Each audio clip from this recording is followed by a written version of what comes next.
I am fighting what I see as a powerful, insidious, misogynistic movement. When an article then claimed she had equated trans people to Death Eaters, the podcast's PR firm reached out demanding a correction because she only equated the movement to Death Eaters. Yeah, I don't hate marginalized people, I just hate it when they advocate for themselves. This whole video is just Contra straw-manning the crap. I know. Right? She's better than this.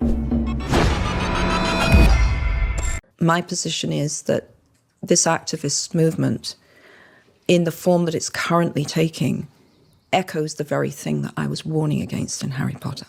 That's so based. Well, it's funny. So based. I don't like J.K. Rowling at all. Oh, really? I like Harry Potter. I've never liked J.K. Rowling. Well, I mean, look, before this, she's like a radical feminist. Totally, yeah. Now, Super what am woke. I thinking? Yeah. What am I thinking? But like the way she just said what she said, it was so filled with like self-importance. Like just like listen to her tone of voice here. Oh yeah. It's so self-important. Look, is that I The never, Witch Trials of J.K. Rowling. I was never into Harry Potter. I think Harry Potter is like a middling fantasy novel.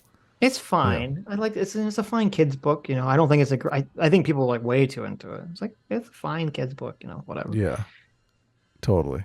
But she's like, this is the Bible of our time. Yes.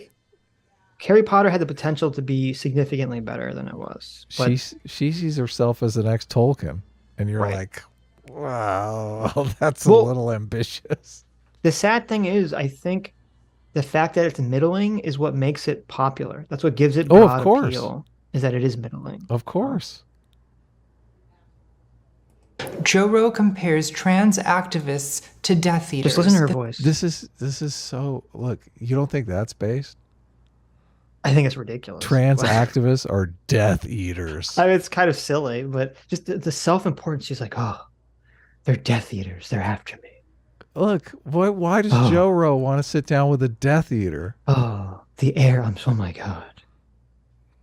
The fictionalized fascists in Harry Potter. my position is that this activist movement, in the form that it's currently taking, echoes the very thing that I was warning against in Harry Potter.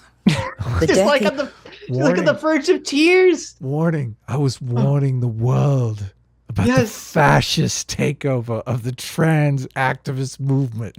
There's like this pause, and then it's like, I tried to warn you. These people are literally Hitler. Thank God. Come on. I mean, I feel like she's like 5 seconds away from going, how dare you? How dare you? Yeah, but I mean, please. I just from a political perspective, that's just she's playing the part, man. Yeah, How's she not playing? This is like victimhood culture 101. Yeah. She's like, listen, I am the victim here. Look, she's literally the witch being burned at the witch trials. Of course. She's like, you want to victimhood culture me, bitch? I'll show you how it's done. I'm J.K. fucking Rowling. It might be politically effective, but to me, it's just so like eye rolling. I'm like, oh my God. These people are the Death Eaters that I tried to warn you all about. Yes. EATERS claimed, made to live in secret, and now is our time. I am fighting what I see as a powerful, insidious, misogynistic movement. When an article then claimed she had equated trans people to Death Eaters, the podcast's PR firm reached out demanding a correction because she only equated the movement to Death Eaters, not trans people in general. Yeah, I don't hate marginalized people, I just hate it when they advocate for themselves. So it's so annoying that Contra this whole video is just Contra straw-manning the crap. I know. Right? Drives me crazy. Because there is a advocating for themselves. No, they're trying to take your fucking rights away. Yeah.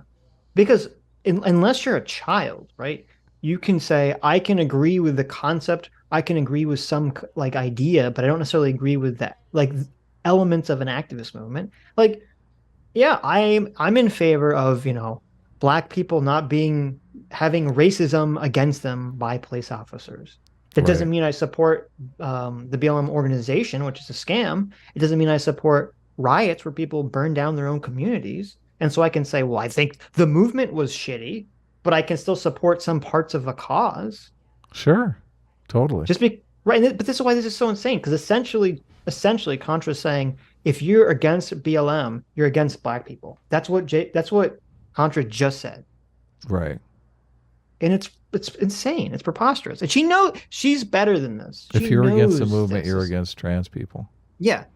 Look, Contra's better than this. Contra knows this is not true. If you're against the movement taking away your rights to women's only spaces, then you're a transphobe. You're against trans people. Right. How dare they advocate for taking your rights away? Well, and it's funny because later in this video, Contra acknowledges that she thinks that there are some sports where trans women should not be able to compete. I know. I can't with cis believe women it. in sports. And I'm like, Contra, so many people in your audience and in the trans activist space would call you a bigot for uttering that opinion. Of course. Yeah. So, I don't know, have some charity maybe for other people. Hi, you just listened to a clip from the Sitch and Adams show. If you like what you heard, you can listen to our live show right here on this channel on Sunday, starting at 1 p.m. Pacific, 4 p.m. Eastern. And if you want, you can super chat us. We read $20 and up super chats on the show and then do a follow-up stream on the following Tuesday where we read the rest of the unread super chats and interact with fans of the show. Subscribe to this channel right here to listen to the live show or to listen to more of our awesome clips.